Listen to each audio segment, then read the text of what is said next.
رمضان مرحبا رمضان مرحبا رمضان مرحبا رمضان مرحبا مبارک ہو مبارک ہو مبارک ہو مبارک ہو أعوذ بالله من الشيطان الرجيم بسم الله الرحمن الرحيم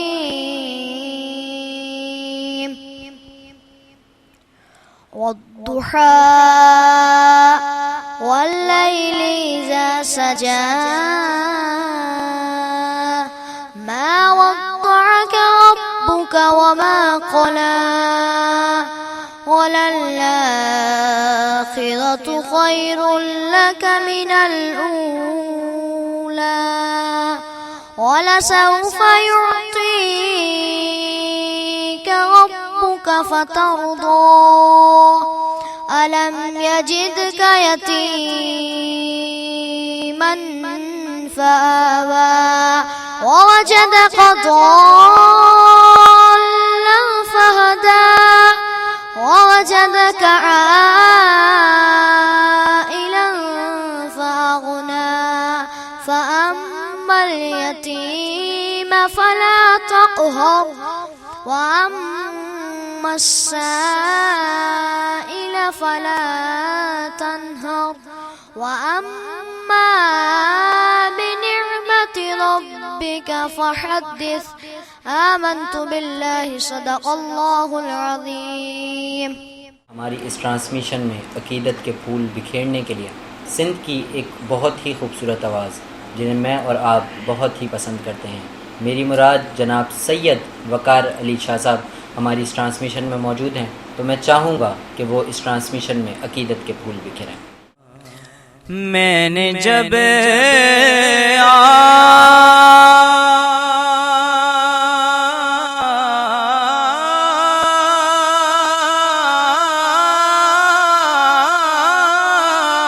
آپ کی دہلیز کو آقا چوما پھر یوں لگا آپ نے جیسے میرا ماتھا چوما یوں لگا آپ نے جیسے میرا ماتھا چوما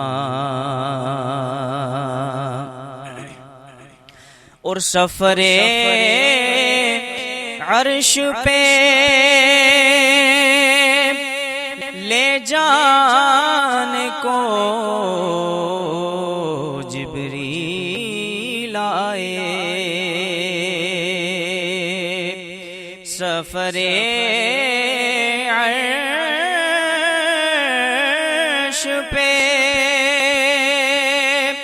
لے جانے کو جبریل آئے. اپنے کافوری لبوں سے تیرا تلوار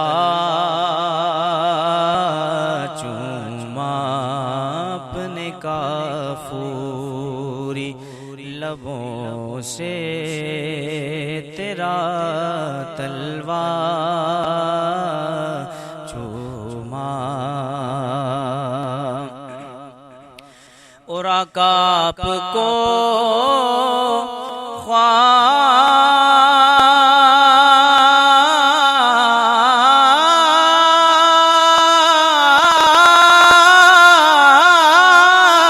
خواب میں دیکھا تو مقدر جاگے آپ کو خواب میں دیکھا تو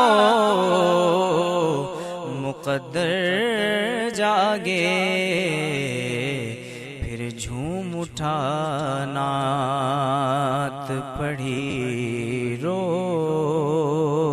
دیا، لپٹا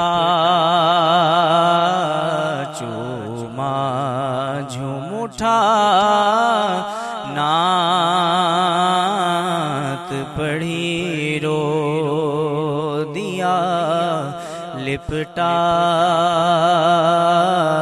چوما، اور منزلیں رہتی ہیں سینے میں مظفر میرے، منزلیں رہتی ہیں سینے میں مظفر میرے، وہ جدھر سے بھی گئے میں نے وہ رستہ چوما، وہ جدھر سے بھی گئے میں نے وہ رستہ چوما، یوں لگا آپ نے جیسے میرا ماتھا چوما۔ ناظرین و سامعین، یہ تھے جناب سید وقار علی شاہ صاحب، جو کہ بہت ہی خوبصورت انداز میں اپنی عقیدتوں کے نذرانے پیش کر رہے تھے۔ ہماری دینی رہنمائی کے لیے الحمدللہ آج ہر روز کی طرح جس طرح ہماری سیگمنٹ میں نئے علماء کرام ہوتے ہیں، تو آج ہماری دینی رہنمائی کے لیے موجود ہیں حضرت علامہ حسنین رضا صاحب۔ بہت شکریہ حضرت آپ کی اس ٹرانسمیشن کا حصہ بننے کے لیے۔ سب سے پہلا سوال آپ سے یہ کروں گا، والدین کے اولاد پہ کیا حقوق ہوتے ہیں؟ نحمد و نصلی علی رسول الکریم، اما بعد فاعوذ باللہ من الشیطان الرجیم، بسم اللہ الرحمن الرحیم۔ یہ قرآن کریم میں اللہ تبارک و تعالیٰ نے اولاد پر ماں باپ کے بے شمار حقوق بیان فرمائے، بے شک، جن میں اگر حقوق کے حوالے سے بات کی جائے تو سب سے پہلے جو اللہ تبارک و تعالیٰ نے ارشاد فرمایا کہ وبالوالدین احسان، یعنی اگر اس آیت کے ترجمہ اور تفسیر ہم اٹھا کے دیکھیں تو علماء نے یہاں یہ بات واضح طور پر ہمیں بتائی ہے کہ اللہ تبارک و تعالیٰ نے قرآن کریم میں اپنے حق کے ساتھ، اپنے احسان کے ساتھ کسی اور کے احسان کو بیان نہ فرمایا سوائے ماں باپ کے احسان۔ اللہ اکبر، یعنی اے بندے احسان مان میرا اور اپنے ماں باپ کا۔ پھر یہاں تک ہی نہیں کہ احسان بتایا، اس کے بعد اللہ تعالیٰ نے ان کی تعظیم یہاں تک فرما دی کہ اف ولا تنہر، کہ انہیں اف تک بھی مت کہو اور نہ ہی انہیں جھڑکو۔ اب علماء مفسرین نے یہاں ایک بات واضح طور پہ ہمیں ارشاد فرمائی کہ جو ہے عربی کلام کے اندر جو دو حروف جب جمع ہوتے ہیں تو پورا ایک کلمہ بن جاتا ہے، یعنی اف۔ یہاں یہ ایک پورا کلمہ ہے، یعنی جو اف کا جو لفظ ہے وہ عربی میں ایک تذلیل کے لیے کہا جاتا ہے، یعنی تنگ کر دینے والا، تنگ چبھ جانے والا جملہ ہے۔ یعنی کہ اللہ تعالیٰ نے یہاں یہ واضح طور پہ بات فرمائی کہ اپنے ماں باپ کو اف تک مت کہو۔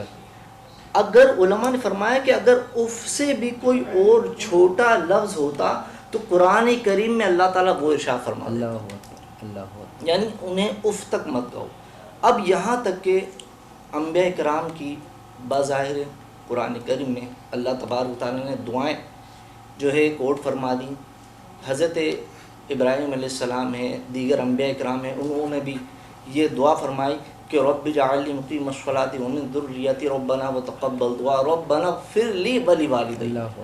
پھر آگے ایک اور قرآن کریم میں ہم دعا سنتے ہیں، دعا بھی ہے، قرآن کی آیت بھی ہے کہ اللہم رب ارحمہما کما ربیانی صغیرا، یعنی اے اللہ تبارک و تعالیٰ میرے والدین کی بخشش و مغفرت فرما، پھر ساتھ ہی ساتھ ان کے لیے رحمت کی بھی دعا مانگی کہ اللہ تعالیٰ میرے ماں باپ پر رحم فرما، جس طرح انہوں نے چھوٹے پن میں مجھے پالا کہ جب میں چھوٹا تھا۔ آج ایک تعداد ہے جو اپنے ماں باپ کو تکلیف دیتے ہوئے چوکتی نہیں۔ اگر دنیا کے دیگر کلچر ہیں، مذاہب ہیں، ان کو بھی ہم اٹھا کے دیکھیں، ان کی کتابوں کو اٹھا کے دیکھیں نا، دیکھیں ایک چیز آپ کو سیم ملے گی بالکل، وہ کیا ہے؟ ماں باپ کی تعظیم۔ یعنی کسی بھی مذہب کے اندر اس چیز کی اجازت نہیں دیتا کہ کوئی اپنے ماں باپ کی تحقیر کرے، یعنی ان کو حقارت کی نظر سے دیکھے یا ان کی تعظیم بجا نہ لائے۔ ان کا حق اسی طرح سے ہے کہ جس طرح ایک حق ہونا چاہیے۔ اب ایک جہاں ایک اور بھی بہت ہی پیاری ایک معاملات ہے کہ نبی کریم صلی اللہ علیہ وسلم کا فرمان ہے کہ اپنے ماں باپ کی زیارت کرنا ان حج اور عمرے کے مترادف۔ اگر کوئی پیار سے، نگاہ شفقت سے، نگاہ رحمت سے اپنے ماں باپ کو دیکھے تو اللہ تبارک و تعالیٰ سے مقبول حج اور عمرے کا ثواب عطا فرماتا ہے۔ اب علماء اکرام نے یہاں ایک بات کی وضاحت فرمائی اور بھی کہ بھئی پورے دن میں ایک بار دیکھ لیا، پیار سے دیکھا، ثواب مل گیا، اب کیا دوبارہ دیکھنے پہ بھی اس کو ملے گا؟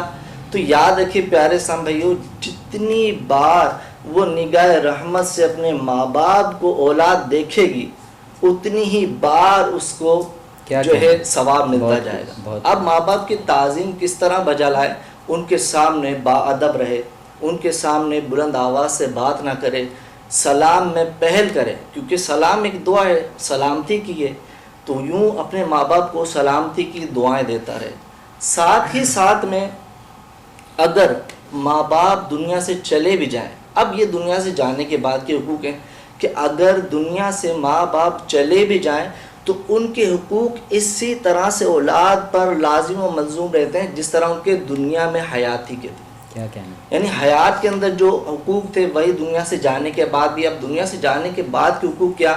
کہ ان کے لیے دعائیں مغفرت کرتا رہے، ان کے لیے صالح ثواب کے ذرائع بناتا رہے، ساتھ ہی ساتھ جو ان کے دوست اور احباب تھے، یعنی جن کے ساتھ ان کے اچھے حسن تعلقات تھے، حسن اخلاق والے معاملات تھے، وہی ان کے ساتھ بجا لائے بالکل اسی طرح سے جس طرح وہ اپنی زندگی میں کرتے تھے، محبت کے ساتھ، شفقت کے ساتھ۔ تو اولاد پر بھی یہ چیز لازم ہوتی ہے کہ وہ اور ماں باپ کے جو دوست تھے، جو ان کے رشتہ دار تھے، ان کے ساتھ بھی وہی معاملات ادا کرتا ہے۔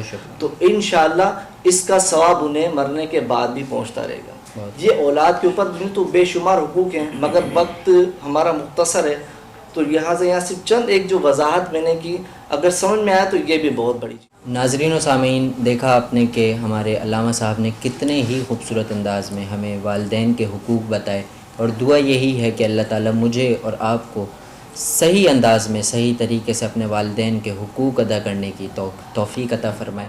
ناظرین و سامعین، چلتے ہیں ہمارے اگلے سیگمنٹ کی طرف، آج کے مہمان۔ اور آج کے مہمان میں ہمارے ساتھ آج دو معزز مہمانان موجود ہیں، تو ان کا تعارف میں آپ سے کرواتا چلوں۔ ہمارے ساتھ پہلے مہمان موجود ہیں تنویر اختر ارائیں صاحب، جو کہ آنر ہیں آئیڈیل پبلک اسکول کے اور پرنسپل ہیں پیرا میڈیکل اسکول کے۔ Thank you so much sir اس ٹرانسمیشن کا حصہ بننے کے لیے۔ سب سے پہلا سوال آپ سے یہ کروں گا کہ آپ اپنا رمضان کس طرح بسر کرتے ہیں؟ بسم اللہ الرحمن الرحیم۔ آپ کا بہت شکریہ، آپ نے اس بابرکت محفل میں شرکت کا موقع دیا۔ میرے خیال سے میرا رمضان یوں گزرتا ہے کہ جو 5 فرض نمازیں ہیں وہ باجماعت ادا ہوں، اور جو نفلی نمازیں ہیں وہ گوشۂ تنہائی میں اپنے رب کو راضی کرنے کے لیے ادا کی جائیں۔ مگر اس کے ساتھ ساتھ صرف فرض اور نفلی نمازیں ہی رمضان کا اثر جو ہے وہ پورا نہیں کر پاتی۔ اس کے ساتھ ساتھ رمضان کا موقف یوں ہے کہ آپ کی طرف سے کسی کو کوئی دکھ نہ پہنچے، بہت خوب، اور آپ سے اگر کسی کو کوئی راحت مل سکتی ہے تو یہ رمضان کا اصل پیغام ہے۔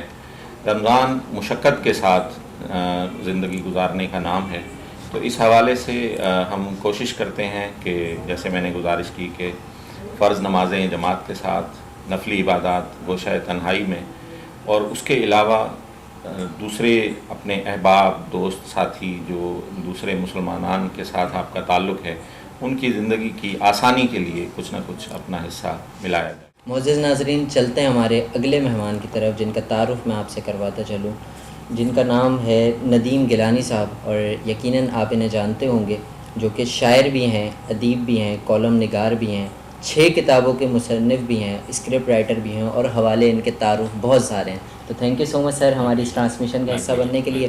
آپ سے بھی یہی جاننا چاہیں گے کہ ایز اے شاعر آپ کا رمضان کس طرح گزرتا ہے؟ ہر انسان جو اسٹیمپ اس پہ لگی ہوئی ہے، ایز اے شاعر، ایز اے کالم نگار یا ایز اے نعت خواں، یہ ہماری سیکنڈری ہمارا تعارف ہوتا ہے۔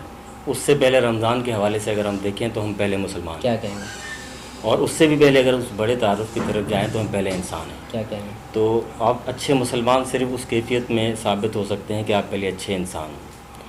تو رمضان کا جو معاملہ ہے، اور اس حوالے سے رمضان کو میں اس طرح دیکھتا ہوں جس طرح ایک پیکیج کی صورت میں ہمیں، جیسے آپ موبائل کے پیکیجز کرواتے ہیں تو ان میں مختلف آپ ایک کرواتے ہیں تو اس میں ساتھ میں پیکیج میں چیزیں ملتی ہیں آپ کو۔ رمضان کے لیے یہ آیا ہوا ہے کہ ہر ثواب کا جو اجر ہے وہ 10 گنا سے 700 گنا تک بڑھا دیا جاتا ہے۔ تو یہ جو 30 دن ہے نا، ان کو بندے کو ضائع نہیں کرنا چاہیے، کیونکہ آپ کے ہر ثواب، ہر فرضی عبادات یا نفلی عبادات جو بھی آپ کر رہے ہیں، اس کو آپ کائنڈ اس طرح سوچیں کہ یہ آپ کو پیکیج میں ملے ہوئے دن ہیں۔ آپ ایک عمل کریں گے، اس کا ثواب آپ کو 10 گنا سے 700 گنا تک جا رہا ہے۔ تو 11 مہینے ہم جس قسم کی پریکٹس میں زندگی گزارتے ہیں، کوشش کر کے اللہ تعالیٰ نے دیکھیں حرمت کے مہینوں میں رمضان کو بتایا ہے، شعبان رمضان، جب حرمت کا مہینہ آپ کو زندگی میں عطا ہو گیا ہے، دیکھیں ہم میں سے کتنے لوگ ہیں جو پچھلے رمضان میں تھے، اس رمضان میں نہیں۔ اللہ تعالیٰ نے آپ کو زندگی دی ہے اور صحت کے ساتھ زندگی دے رکھی ہے، اور آپ اس قابل ہیں کہ رمضان کی جو اللہ تعالیٰ نے لوازمات فکس کیے ہیں کہ آپ نے فرضی روزے رکھنے ہیں اور ساری چیزیں، تو آپ کوشش کریں اس پیکیج سے فائدہ اٹھائیں۔ کیا کہیں گے؟ اور جو چیزیں فرض ہیں وہ تو ڈیفینیٹلی فرض ہیں، رمضان میں روزے تو فرض ہی ہیں، اس کے ساتھ ساتھ نماز کی بھی اگر بات کریں تو رمضان تو پورا، رمضان کے علاوہ بھی نماز تو پورا سال فرض ہوتی ہے۔ تو نماز کو رمضان میں تو فوکس کریں ہی کریں، لیکن پوری زندگی بندے کو کرنا چاہیے۔ اسپیشلی جو روزے ہیں، یہ اسی مہینے کا آپ کو پیکیج ملا ہوا ہے۔ اللہ تعالیٰ سے میں سمجھتا ہوں کہ جو شخص رمضان میں اتنے حسین پیکیج ملنے کے باوجود بھی اگر اپنی بخشش نہیں کروا پا رہا یا اپنی طرف سے اپنے تئیں کوشش نہیں کر رہا، تو اس سے بڑا بدقسمت آدمی کوئی نہیں۔ بہت شکریہ محترم ہماری اس ٹرانسمیشن کا حصہ بننے کے لیے۔ تنویر صاحب آپ کا بھی شکریہ، علامہ صاحب آپ کا شکریہ، شاہ جی آپ کا شکریہ۔ ناظرین و سامعین، چلتے ہیں اختتام کی جانب۔ مجھے اپنی دعاؤں میں یاد رکھیے گا، ہماری ٹیم کو اپنی دعاؤں میں یاد رکھیے گا، ان تمام احباب کو اپنی دعاؤں میں یاد رکھیے گا جن کے تعاون کی وجہ سے ہم اس ٹرانسمیشن کو یقینی بنا پائے ہیں، اور بالخصوص روبی یونیفارم سینٹر والوں کے ہم شکر گزار ہیں کہ جن کے تعاون کی وجہ سے اس ٹرانسمیشن کو ہم یقینی بنا پائے ہیں۔